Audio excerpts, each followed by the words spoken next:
বাবা সোহেল, হ্যাঁ বাদান। একটু দাঁড়াও, তোমার সাথে কিছু কথা ছিল। হ্যাঁ বাদান, বলেন। আচ্ছা বাবা, কথা পরেই কই, কিন্তু তুমি এই ভর সন্ধ্যাবেলায় কই রওনা দিলা বাবা? আব্বাজান, একটু পর মাগরিবের আজান দেবে, এই জন্য আগে থেকে আমি মসজিদ বলে এগিয়ে যেতেছি।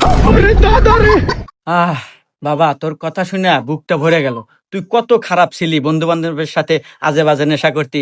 যাক, তোকে যে আল্লাহ এত ভালো বানাইছে, এজন্য আমি আল্লাহর কাছে শুকরিয়া আদায় করি, আলহামদুলিল্লাহ।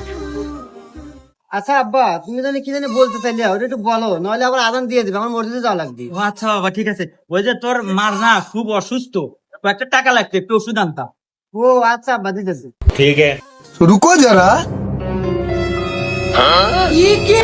खत्म।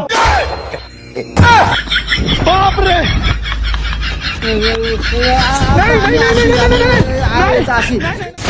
বন্ধুরা, কি বুঝলেন? পোশাক এবং লেবাস দেখেই মানুষ চেনা যায় না, মানুষের মনুষ্যত্ব থাকে তো মানুষের ভিতরে।